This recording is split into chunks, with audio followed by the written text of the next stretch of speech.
ఇప్పుడే మొట్టమొదటిసారిగా పటాస్ కజావలి ఇంటికి వెళ్లారు. ఆయనకు ఒక తల్లి, అదే మరి ఇంకో పక్కన చూస్తే భార్యతో సహా ఒక కూతురు ఒక కొడుకు.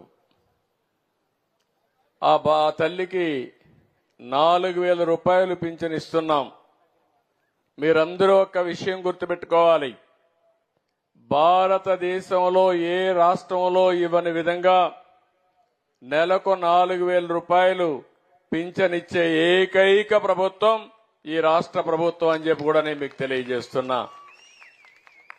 మీకు కూడా అవసరాలు చాలా ఉన్నాయి.